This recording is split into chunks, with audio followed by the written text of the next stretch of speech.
Go. I'd like to, it's listed as a special board event.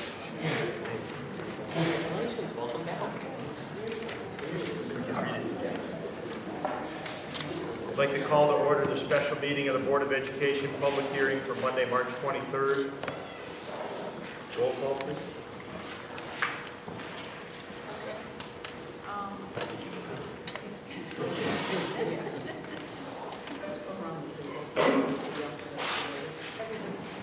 Everybody's here? Ms.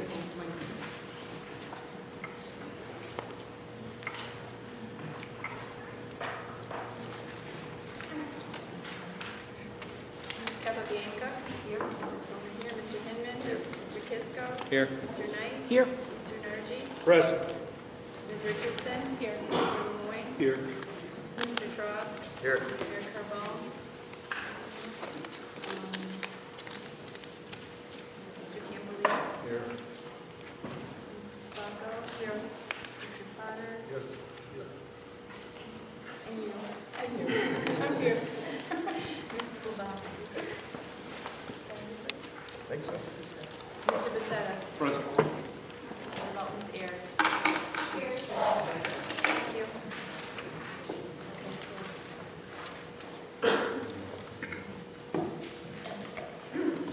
Superintendent's overview of the proposed budget for 2015-16.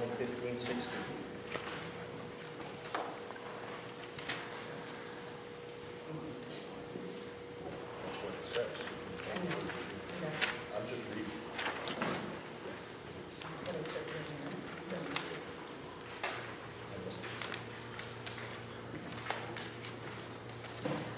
We're here tonight to discuss the superintendent's proposed budget for 2015-16 for Torrington Public Schools. As I stated the other night, I'll reiterate it again tonight, that was developed based upon the following. The mandates that define the expectations of education reform based on federal and state mandates. Torrington Board of Education goals with a focus on conducting a comprehensive review of the Student Services Department that will allow for thorough revision of our practice and service protocol and delivery within the district. A request for a budget that is both transparent and clearly understood by all members of the community. The belief that all children are entitled to a free public education that provides a quality learning environment which can guide them in the process of becoming an educated citizenry, and the belief that a quality school system is a good investment for the children of Torrington as well as for the future of the city. There are specific adjustments and additions incorporated into the 2015-16 budget. A health savings account for all members of the Teacher Education Association, an expanded in-district special education program on the secondary level to accommodate identified students at the elementary schools as they transition to Torrington Middle School and from Torrington Middle School to Torrington High School, and to continue to reduce the number of students requiring outplacement services. An expanded regular education initiatives such as RTI, Response to Intervention, and support students learning English as a second language. Designing and implementing a manufacturing STEM program of study from pre-K to grade 12, which will include internships and on-site learning experiences on the secondary level. Extending acquisition of equipment and expanding the technology infrastructure in order to provide all students with access, with access to technology throughout the school day and with devices that are provided by the public school during the school day. To continue to grow the options program for secondary level students through collaborative partnerships with other organizations and businesses throughout Torrington, and maintaining the TAG program at the elementary level, which prepares students to think critically and creatively, and meeting the additional expenses such as tuition for magnet schools, increased contributions to the custodial retirement fund, purchase of software systems to meet the compliance with implementing state mandates, and formatting requirements for reporting relevant data.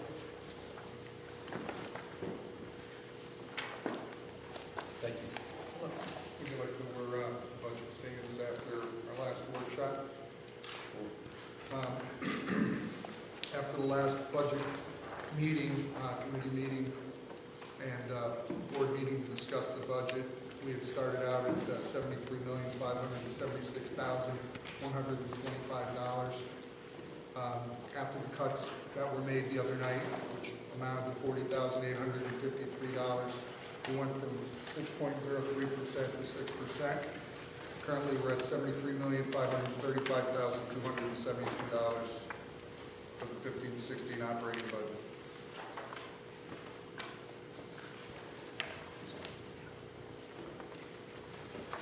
Okay. Thank you. Public participation regarding the 2015-16 proposed budget for the Torrington Public Schools. The board invites members of the community to speak on topics to be addressed during the agenda or on other topics of interest. Individuals wishing to make comments are requested to fill out the speaker's sign-up sheet, which is located in Michael's hand. They must include their name and address, which must also be stated at the beginning of your comment. The board will not allow comments regarding specific staff members or personal grievances. Courtesy is expected in this limited public forum. The participating time will be limited to 3 minutes per person and 10 minutes overall to guarantee an efficient operation of the meeting. Is there anyone that wishes to sign the sheet before it gets passed up front that hasn't already done so? Is that the one from the podium? Yes. Okay. Ernest Tremper. No, I'm sorry. Bring it on up. You want it? Sure. You can do the microphone, please. Okay. Yeah, they have mics there. Welcome, Mr. Trevor. Hello, my name is Ernest Tremper. My parents own the house at 51 Maplewood Avenue.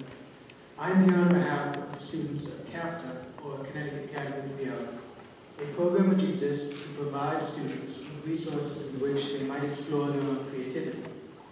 As these resources might not otherwise be available to the students, CAFTA is invaluable in the opportunity it provides.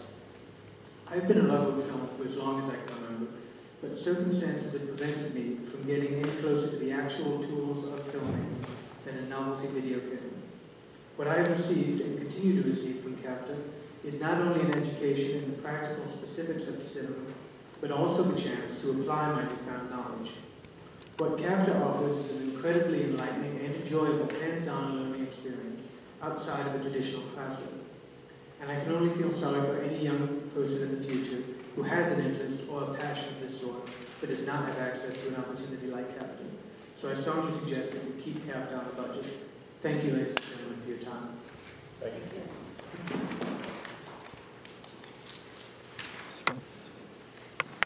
Elliot Portello.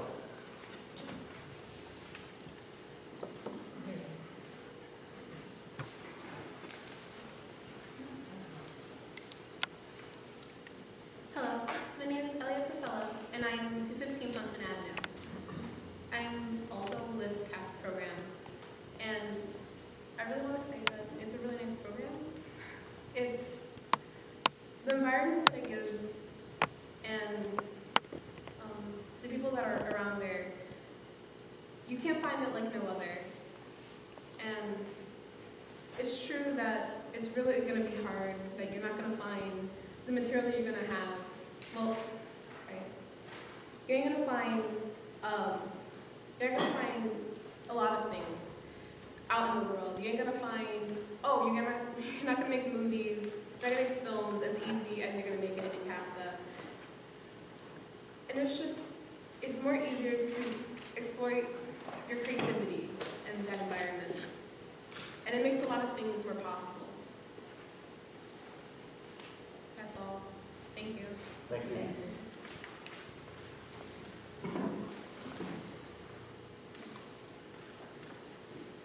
Bruce Gilmore. Hello, my name is Bruce Gelbar. I reside at 300 Wyoming Avenue, Torrington, and work here in town over at OMG. First of all, I'd like to take this opportunity to thank you for letting me speak tonight. Just wanted to say that my son loves going to CAFTA, and it's like no other program in Torrington. His classes start during the day, and go to the late afternoon. And he, what he likes about the experience is it's like the job market. And the reason I know this is because I brought him to New York many times during his career. He's a child actor. He's been in Batman and a few other movies and so forth. CAFTA is in CAFTA, he is learning how to draw, artwork, script writing, assembling story plots, editing those scripts and plots, directing, producing films, actual filming, working with a camera, acting in front of a camera, editing the film, making set backgrounds, minor, making storyboards, animation, digital graphics, not to mention life skills that these children are learning, like teamwork, doing presentations. And I'm probably do a lot better than I am right now. Please fund CAFTA. This program is for the gifted children who want a program just like the children who are athletes or who are in the band. Why should they be left out? You'll be getting a lot for your dollar funding CAFTA and other programs, and you won't regret it. These children need your help. Please fund this program. Thank you for your time.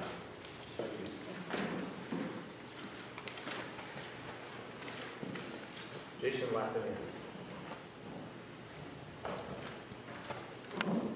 Good evening, Jason Lafreniere, 7th grade special ed teacher at Torrance Middle School, reside on Simsbury Landing in Simsbury. First of all, I wanted to say thank you for putting the full document up onto the website. It's been, I think, helpful in seeing where things are projected. I think the one difficulty, though, is without looking at previous years, it's hard to tell where cuts are being made, especially in staffing. So with that said, as a special education teacher, my first and foremost concern is what is best for the students. I realize that this comes at a price, and price these days seems to usually outweigh which is best. At the middle school, there are 4 teams on each of 3 grades. Each team consists of a core subject teacher, English, language arts, math, science, and history. And the makeup of these teams are usually of all students, regular ed, special ed, 504 students. Each grade also has a designated number of special ed student education teachers assigned to it to service the special education students that are on that grade. Ultimately, the best scenario would be a special education teacher per team. 4 teams, 4 sped teachers. This allows the special education teacher to have close classroom and resource contact with the students and the regular education teachers to ensure that a student's individualized education plan is being met. It allows the SPED teacher the ability to accurately assess the student's progress on their goals and objectives. Knowing the children at your caseload and being in their classes allows you to better assist the regular education teacher to differentiate the instruction and meet the needs of the child. As a special education teacher whose name is on a legally binding document, which is the IEP, I want to ensure that the program that is to be guaranteed that child is being given. Unfortunately, the makeup at the middle school right now does not allow for a SPED teacher on every team for all 3 grades. 2 years ago, 2 grades, both the 7th and 8th grade, each had 3 teachers to service all the students spread over each of the 4 teams in each grade. This past year, a position was added to middle school, allowing a 4th SPED teacher for the 7th grade, keeping the 8th grade as a 4-team to 3 SPED teacher ratio. All teams have special education students placed on them, and those students are placed on a SPED teacher's caseload. This 3 to 4 ratio means that 1 SPED teacher or several split the special ed students of the 4th team. With planning periods as they are and teaching schedules as they are, the 4th team's access to the SPED teachers of their students is usually limited to none. Usually the SPED teacher does not teach with those off-team teachers and has little access to the student. In the same regard, the student has limited access to their case manager. I was one of those teachers who had students on a team that I couldn't work with as closely as I would like to. I did my best within the constraints of time and resources to ensure that my students' needs and plans were met. Was it easy? No. Was it fair to the child to not have me working with them? In the classrooms and resource room? No.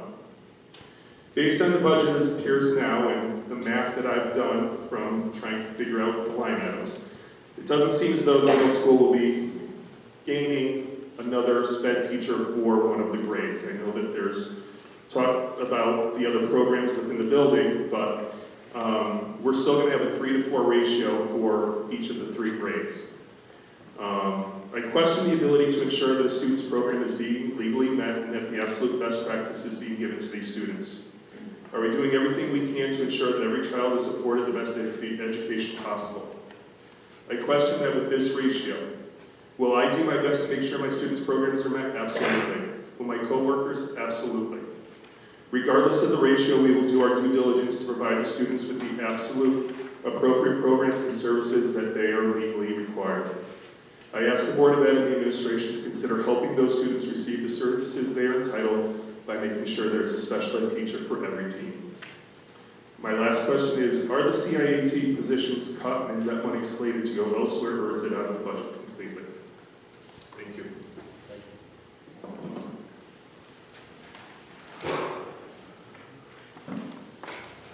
Wendy Pataki.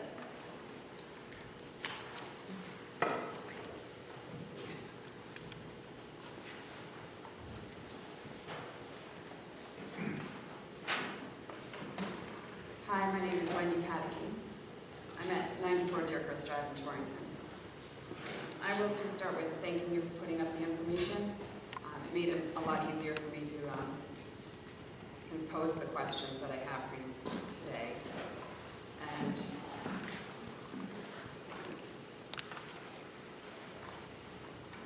I went through your district improvement plan. And the questions that I have, I did it piece by piece, the way that it was written. So the first point for implementation of the Common Core, my question is about the enhanced assessment grant. Through each section there are grants referenced. Speak louder, please. Sure, I'll try. Sorry. And if you could address the grants that are associated with each section during your meeting, I would appreciate that. For implementation of Common Core, the concern that I have for my children in the district and the district itself is using the SBAC as a measurement. I feel that because we have not even really implemented Common Core in this district, as far as district-wide, teachers have Common Core standards, everyone is working with the standards, using the SBAC to measure our students is really unfair as far as where they are based on Connecticut standards and should be used as a baseline. And then the focus can be turned back to Common Core. The other problem that I see for the district is not considering the 21st century goals and century skills. It's very disappointing to be in a system that does not offer foreign language from elementary school through high school. Common Core, English, language arts standards will eventually be applied to world language. They will be combined, they will be adopted. I have faith in that, if we truly are going to promote 21st century skills. If we want to be forward-thinking, then we need to rethink omitting foreign language from our school systems. Starting your language as a middle school student, having it as a special for with 30 days per year, and then if you're lucky, you are able to take Spanish as an 8th grader if you are accepted into the program, and then you move into high school and are expected to pick up a foreign language as a 14-year-old. And whether you're going to college or whether you're going out into the community, we all receive our memos and our information in Spanish and English. If we're going to graduate English-speaking students and Spanish-speaking students, the opportunity should be there for all of our students. The professional development that is referenced, I cross-referenced it to your budget, And I don't see any increase in professional development for administrators and very little increase in professional development for teachers. That is for your practice, the problem practice 2, reorganizing. One of the key points is professional development tied to data. If you don't have the professional development money in your budget, then you're not going to be able to work on the Common Core, which in this document is the main concern for the board. I understand that funding is limited, but I also understand that the focus of the money, as far as when you're considering cuts, should be based on student learning. And the Common Core is a very sound educational program measurement. If you don't understand the Common Core, if you don't know how to teach the Common Core, then it's just a name.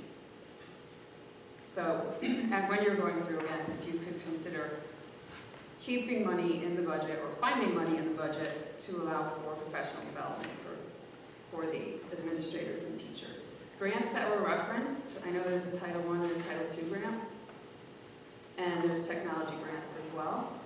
Some of the grants that you have listed in your packet are no longer available as far as funding according to the chart. So that raised a concern for me as well as far as technology writing or wiring grant. It says Title II Part D, but then that's not on your chart. So just curious to know if there is money or if that was an omission. For problem practice 3, questions that I have regarding technology. And this is really coming off of the last board meeting that I attended when I think the meeting ended on a discussion of technology. And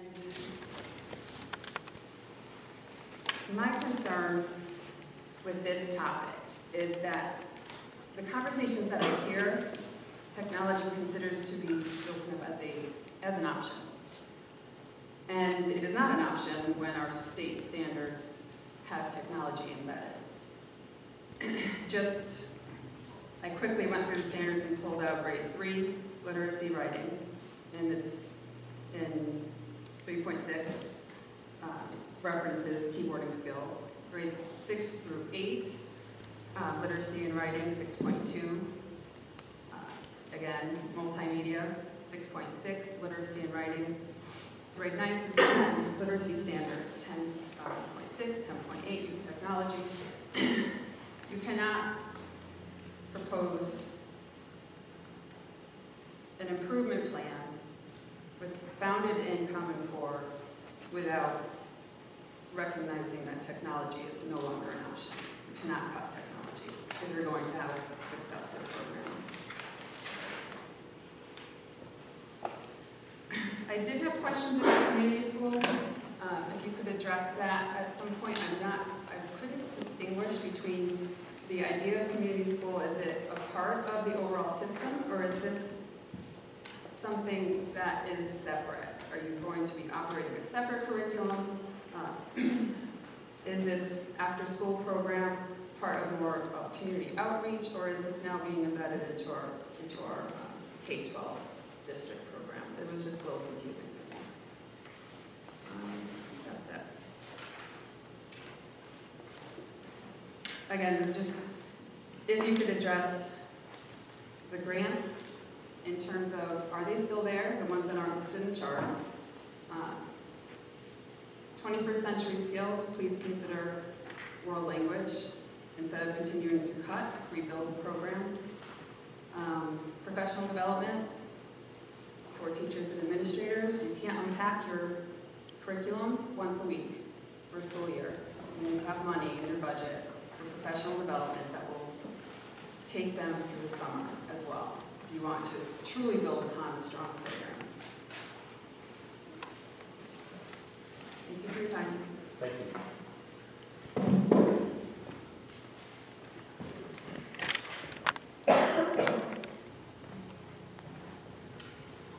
That's it.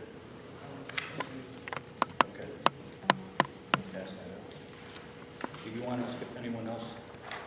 She has one statement to read from someone, please. Leslie Tokyo. Scarlett? I hope I pronounced that correctly. 70 Calhoun Street in Torrington. Dear Board of Education, I'm a high school student and I'm writing this letter. Michael, can we have that microphone, please? The audience can hear. These only go to the recorder. Can you hear me now? There you go. Dear Board of Education, I'm a high school student and I'm writing this letter in regard to Connecticut Academy for the Arts film class. I enjoy going to film class and learning about the movie industry. There are so many things I didn't know about filmmaking, like the different parts of camera work, the importance of a storyboard and a director, how lighting can change the story's mood, and creating a story. Mr. and Mrs. Sullivan are amazing teachers and know a lot about filmmaking. They are nice and creative people who believe in us. They always encouraged us to do the best we can and not be afraid of speaking up and to know who you are as an individual. Mrs. Sullivan taught me how to be organized when planning a movie scene, and Mr. Sullivan taught me the importance of camera work and lighting. In film class, our class got the opportunity to make a short film called The Poet's Husband, which is based on a story written by Molly Gills. Everyone in my class had fun making the film and planning the set for the scenes. It was nice to see us work together as a team and get to know each other. When we finished editing the film, we all were proud of it and shocked that we as young teens were able to make a beautiful film. My favorite part about film class is when we share our creative ideas and talk about how movies were made. We even learned about movie budgets and the importance of having good actors. In my class, everyone is friendly. We are always eager to learn something new. Film class brought the creativeness I had inside of me. Making a film is a way to express yourself and to get your voice into the world. I hope that film class has the opportunity to continue to be supported.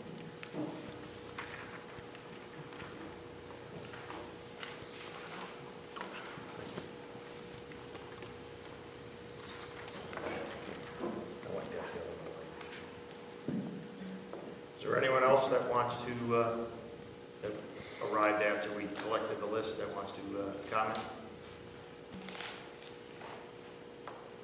Okay. Comments for the good of the order? Mr. Knight? Nothing. John? Nothing. Jim? Nothing. Jessica? Will we be able to hear any sort of responses to any of the questions that were raised tonight? Yeah, we're going right into a budget meeting as soon as the hearing is finished. We're just going to flop over to a different agenda. No, I know, but I don't know if everybody here is going to stay for that. It'll be discussed during the next meeting. Dan?